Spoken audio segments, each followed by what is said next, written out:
नमस्कार व्यूअर्स, आज हम जीएसटी नंबर से सीजीएसटी, एसजीएसटी और आईजीएसटी कैसे निकाल सकते हैं उस बारे में हम देखेंगे। इस कंडीशन में हमारे पास सिर्फ इनवॉइस का अमाउंट है और जीएसटी नंबर जो हमारा है और जो सामने वाले वेंडर का है, उस जीएसटी नंबर के आधार पर ही हम निकाल पाएंगे कि क्या चीज़ सीजीएसटी में आएगी और क्या एसजीएसटी में आएगी और क्या आईजीएसटी में आएगी। तो बहुत ही बढ़िया फार्मूला है। अगर आप एक्सेल में अपना कोई भी इनवॉइस नंबर या कुछ भी मेंटेन करते हैं इनवॉइस अमाउंट, तो ये मेंटेन करने का बहुत अच्छा फार्मूला है, बहुत अच्छा तरीका है।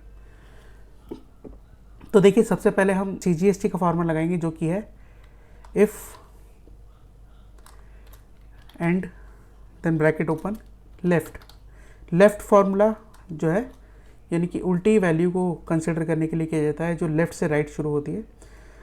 सो लेफ़्ट में हम B2 देखेंगे पहले, जहाँ पर वेंडर का जीएसटी है। सो अगर वेंडर का जीएसटी कोमा 2, यानी कि जो उसके इनिशियल 2 लेटर है, 2 जो डिजिट है उसके वेंडर के जीएसटी के, अगर वो is equal to LEFT, then again bracket open, अगर वो F2 के इनिशियली 2 डिजिट के बराबर होते हैं, दोनों ब्रैकेट जो हमने ओपन करे थे वो क्लोज कर दिए यहाँ पर। अगर वो दोनों बराबर होते हैं तो क्या होगा, जो A2 हमारा इनवॉइस का अमाउंट है वो मल्टीप्लाई हो जाएगा 9% से, कोमा अदरवाइज वो क्या आएगा अमाउंट, वो अमाउंट लेगा 0। सो अभी आप देखेंगे इस B2 जो सेल है उसके आगे के 2 डिजिट हैं 07 और F2 के आगे के 2 डिजिट हैं 07। तो दोनों 0707 है, इसलिए अमाउंट क्या आ गया 9% उसने अपने आप ले लिया। बिल्कुल सेम फार्मूला जो है हम इसमें भी लगाएंगे, इज इक्वल टू इफ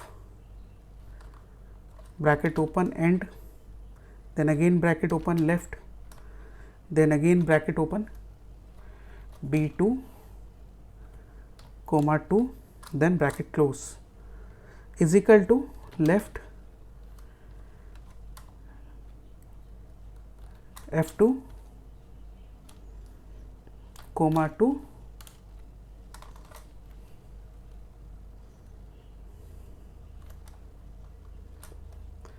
दोनों bracket close, then A2 multiply by 9%,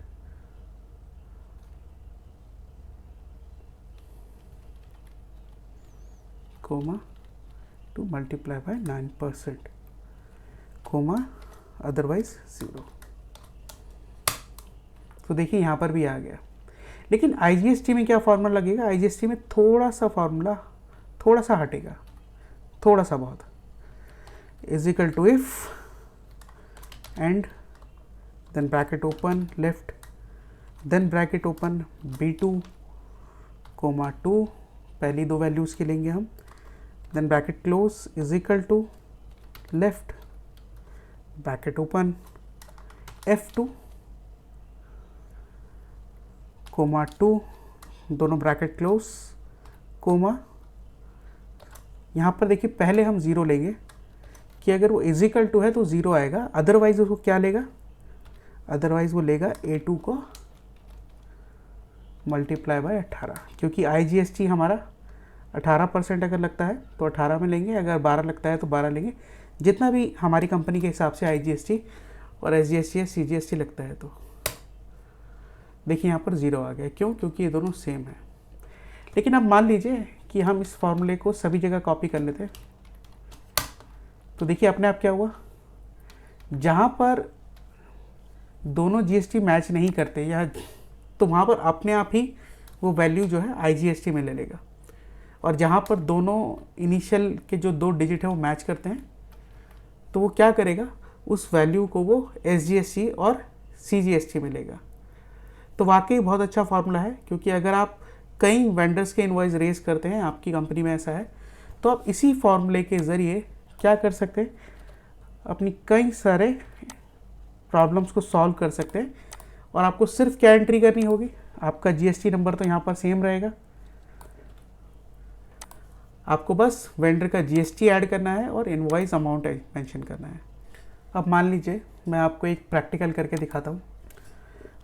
यहाँ पर हम ऑल्ट आई सी से 2 रो इंसर्ट कर लेंगे, 2 या 3, 2 और कर लेते हैं। ओके, अब मान लीजिए कि ये जो इनवॉइस अमाउंट है ये यहाँ पर है।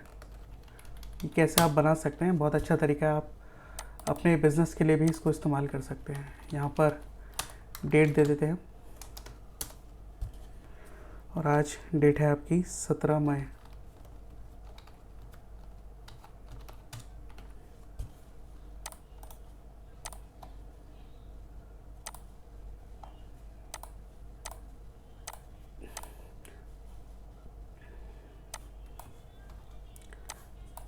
तो डेट हमने यहाँ 17 मई चुन ली।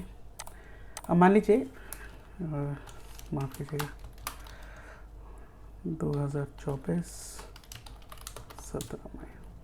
अब मान लीजिए 17 मई को आप एक इनवॉइस रेस करते हैं जिसकी वैल्यू है 5 लाख रुपए, और एक करते हैं आप 50,000 का, एक करते हैं आप 1.5 लाख का। अब ये मान लीजिए कमीशन इनवॉइस है। कमीशन इनवॉइस में जो जीएसटी लगता है, सीजीएसटी जो लगता है 9% लगता है, 9 और 9%, और जो आईजीएसटी है वो 18% लगता है। और पेमेंट कैसे की जाती है कि उसमें पहले टोटल जीएसटी हम ले लेते हैं। मान लीजिए टोटल जीएसटी हमारा हो गया 18%। तो यहाँ पर डायरेक्ट इस पर फॉर्मूला लगा देंगे, B2 मल्टीप्लाई बाय 18%। तो 5 लाख का 18% आ गया 90,000, और ये सभी में लगा देंगे फॉर्मूला। और उस पर जो TDS कटना है वो 5% हो गया।